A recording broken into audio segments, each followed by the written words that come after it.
This story is called The Tale of Three Trees.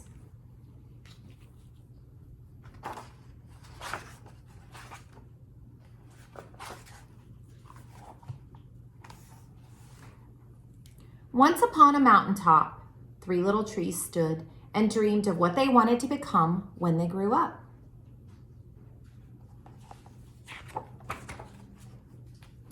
The first little tree looked up at the stars, twinkling like diamonds above him. "I want to hold treasure," he said. "I want to be covered with gold and filled with precious stones. I will be the most beautiful treasure chest in the world."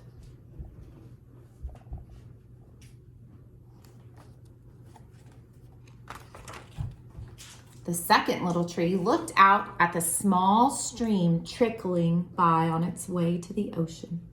"I want to be a strong sailing ship," he said. "I want to travel mighty waters and carry powerful kings. I will be the strongest ship in the world." The third little tree looked down at the valley below where busy men and busy women worked in a busy town. "I don't want to leave this mountaintop at all," she said. "I want to grow so tall that when people stop to look at me, they will raise their eyes to heaven and think of God. I will be the tallest tree in the world." Years passed, the rains came, the sun shone, and the little trees grew tall. One day, three woodcutters climbed the mountain.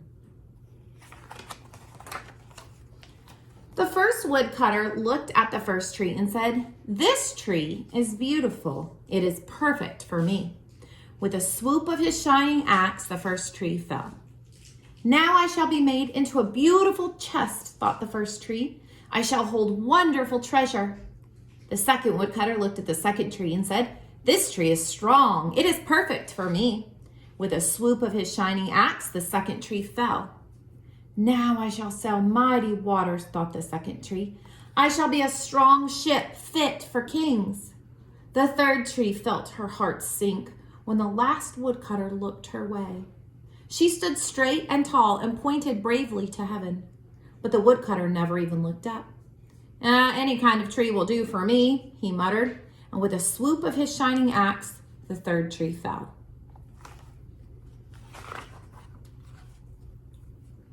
The first tree rejoiced when the woodcutter brought him to a carpenter's shop, but the busy carpenter was not thinking about treasure chests.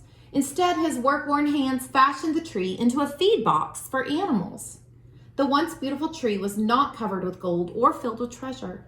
He was coated with sawdust and filled with hay for hungry farm animals.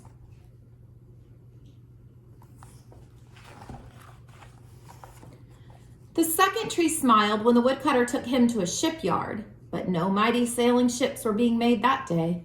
Instead, the once strong tree was hammered and sawed into a simple fishing boat.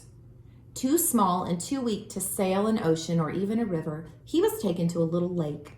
Every day he brought in loads of dead, smelly fish.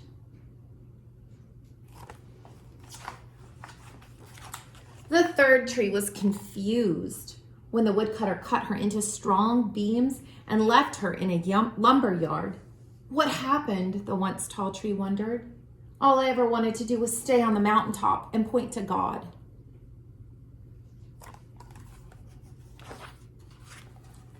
Many, many days and nights passed. The three trees nearly forgot their dreams. But one night, golden starlight poured over the first tree as a young woman placed her newborn baby in the feed box. "I wish I could make a cradle for him," her husband whispered. The mother squeezed his hand and smiled as the starlight shone on the smooth and sturdy wood. "This manger is beautiful," she said. And suddenly, the first tree knew he was holding the greatest treasure in the world.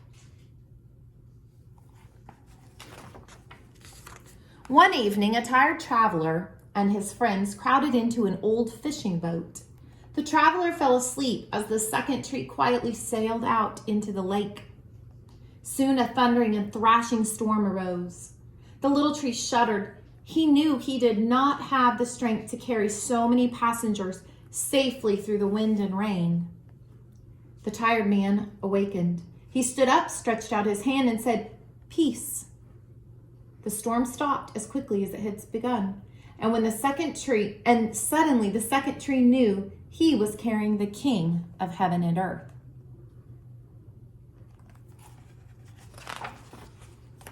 One Friday morning, the third tree was startled when her beams were yanked from the forgotten woodpile. She flinched as she was carried through an angry, jeering crowd. She shuddered when soldiers nailed a man's hands to her. She felt ugly and harsh and cruel.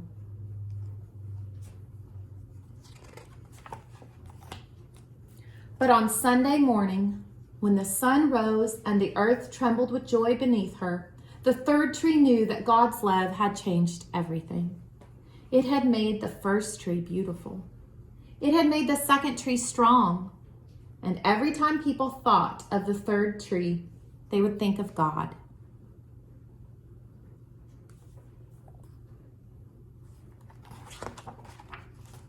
That was better than being the tallest tree in the world.